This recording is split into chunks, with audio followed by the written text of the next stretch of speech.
मरियम वो सारी जगह फिर रही है, प्रोटोकॉल, गाड़ियां, पंजाब गवर्नमेंट का पैसा खर्च कर रहे हैं कन्वेंशंस पे, पूरा रेस्ट हाउस रेनोवेट होता है कि जी मलका तरन्नम, मलका सॉरी तरन्नम नहीं, फरादीबा वो पहुंच रही है वहां, सारा कुछ इनके लिए इंतजाम बन रहा है। और वो वहां जाके फिर जो वो जिस तरह की तकरीरें की जा रही हैं, मैं ये सवाल पूछता हूं कि क्या जब केस सब जुडिस हो, सुप्रीम कोर्ट में केस हो, क्या सुप्रीम कोर्ट के जजेस के खिलाफ इस तरह की जबान इस्तेमाल करने की किसी को इजाजत है? क्या आपका, क्योंकि सिर्फ आप इलेक्शन से भाग रहे हैं, आपको पता कि अवाम आपके साथ नहीं है, सिर्फ उससे बचने के लिए पूरा प्रेशर डाला हुआ है इन्होंने पाकिस्तान की अदलिया पे, और सिर्फ एक मकसद है इनका कि 90 दिन में इलेक्शन ना हो। मेरा सवाल यह है कि आर्टिकल 224 224 पाकिस्तान के आइन का, उसमें कोई गुंजाइश है कि जब असेंबलीज डिसॉल्व होती हैं तो उसके 90 दिन के बाद इलेक्शन होना चाहिए? कोई इसको चेंज कर सकता है? यानी इसकी कितना भी आप अपना ज़हन इस्तेमाल कर लें, जितने अच्छे वकील ले आए, मुझे यह समझा दें कि 90 दिन के बाद कैसे हो सकता है कि हुकूमत यह केयरटेकर चल सकती है। और मेरा अगला सवाल है कि जो पाकिस्तान की ऑब्जेक्टिव रेजोल्यूशन है, जो करारदाद मकासद, जो बुनियाद रखी थी कि पाकिस्तान का रोड मैप क्या है, उसमें एक चीज वाज़ेह है कि सॉवरेनिटी वो अल्लाह की है, और अल्लाह के बाद जो फैसले करेंगे वो अवाम के मुंतखब किए हुए नुमाइंदों की है, पब्लिक रिप्रेजेंटेटिव्स की है, जो अवाम ने सेलेक्ट किए। मैं ये पूछना चाहता हूं कि ये जो केयरटेकर गवर्नमेंट्स दो बैठा दिए लाके, पहले तो ये सारी, कभी, मैं फिर से कहता हूं, कभी ऐसी जानबदार केयरटेकर गवर्नमेंट्स नहीं आई, लेकिन उसके अलावा क्या अब ये 90 दिन के बाद ये बैठेंगी जिनका सिर्फ काम है कि तहरीक इंसाफ के खिलाफ पूरा एजेंडा है कि हमें खत्म किया जाए, या हमारे पर केसेस बनाए जाए, नून लीग को जताया जाए या पीडीएम को जताया जाए? ये किस तरह 90 दिन के बाद बैठेंगे? क्योंकि ये पब्लिक रिप्रेजेंटेटिव्स नहीं हैं, इनका तो सिर्फ काम था केयरटेकर गवर्नमेंट्स का कि आके साफ और शफाफ इलेक्शन करवाना। स्वाय साफ और शफाफ इलेक्शन करवाने के सब कुछ और कर रहे हैं। जेआईटी, मैं फिर से कहता हूं, जो जेआईटी पंजाब गवर्नमेंट ने बनाई थी, जो मेरे ऊपर कातिलाना हमला हुआ था, वो कैसे बंद कर दी है? उसका रिकॉर्ड कैसे गायब हो गया? ये इनका मैंडेट किधर से आ गया? ये वो स्टेप्स उठा रहे हैं जो किसी भी केयरटेकर गवर्नमेंट नहीं उठा सकती थी। बड़ा वाज़ेह है केयरटेकर गवर्नमेंट का क्या रोल है। तो ये 90 दिन के बाद कैसे ठहर सकते हैं?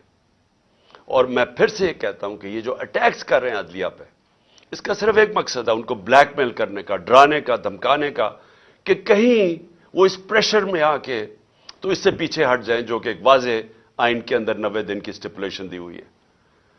मैं आज दो और चीज़ों पे भी जल्दी से बात करना चाहता हूं। एक, कि हमारे लोगों ने जो सीनियर लीडरशिप ने जो गिरफ्तारी दी थी कल यहां लाहौर के अंदर, उनको बजाय ये कि पॉलिटिकल प्रिजनर्स, जो सियासी तौर पे वो जो जिन्होंने एक पुरअमन एहतजाज के लिए एक अपना एहतजाज जमहूरियत में रजिस्टर करवाया था, उनको ऐसे रखा जा रहा है जिस तरह वो कोई दहशतगर्द है। उनको कभी कहां भिजवा रहे हैं, कभी किस शहर में भिजवा रहे हैं। शाह महमूद को अटक भिजवा दिया, असद उमर को लिया भिजवा दिया, किसी को डीजी आजम स्वाति को।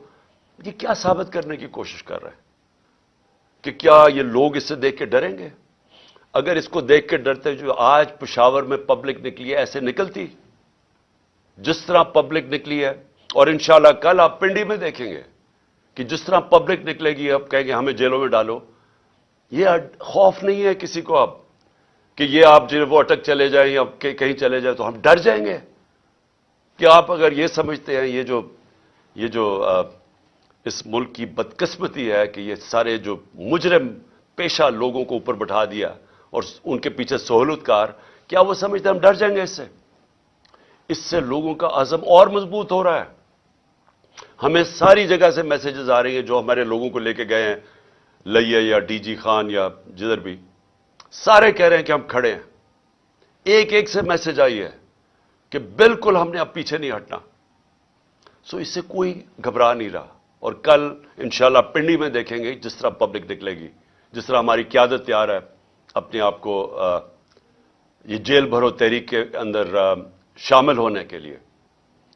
اور پھر جو ہمارا احتجاج جس کا جو دوسرا پہلو ہے, ایک تو یہ ہے کہ جو ہمارے پر تشدد ہوا, ظلم ہوا, جو انہوں نے جس طرح کی ایف آئی آر جو ہر روز ایک مشن پہ ہیں کہ کسی نہ کسی طرح الیکشن نہ کرواؤ اور ان کو کرش کرو تحریک انصاف کو. تو ایک تو اس کے اوپر احتجاج ہے, پرامن احتجاج ہے. اور میں یہ یاد کروا دوں آپ کو کہ سری لنکا میں انہی حالات کے اندر پبلک سڑکوں پہ نکلی تھی اور لوگوں نے جلائے تھے گھر, پرائم منسٹر کا گھر جلا دیا تھا, پبلک خود سڑکوں پہ آ گئی تھی. اگر یہ تحریک انصاف اس وقت نہ ہو تو یہ پبلک اسی طرح سڑکوں پہ نکلے گی. جس طرح کے حالات یہاں بن گئے آج پاکستان میں, پبلک تو خود نکلنے کے لیے تیار ہے سڑکوں میں. میں اپنا جو لاہور ہائی کورٹ, مجھے 3 بجے تو ہمیں پتا, انہوں نے جب ہمیں پتا چلا کہ وہ بلا رہے ہیں اور وہ کہتے ہیں آپ کو پیشی دینی پڑے گی, 3 بجے تو فیصلہ کرتے ہیں. 4:15 بجے گھر سے نکلتا ہوں اور جو پبلک سڑکوں کے اوپر آتی ہے, ایسے تو پبلک کبھی نہیں نکلتی. تو پبلک تو تیار بیٹھی ہوئی ہے. جس طرح آج پشاور میں دیکھا, قوم تو تیار ہے. اگر ہم یہ پرامن طریقہ نہ اختیار کریں تو یہ قوم وہ راستہ اختیار کرے گی, یہ قوم اس طرف جائے گی جدھر اس ملک کے اندر تباہی مچے گی. اس کو روکنے کے لیے یہ پرامن احتجاج ہے. اور جو دوسری وجہ ہے میری احتجاج کی, جو دوسری وجہ ہے وہ بھی آپ کو بتا دوں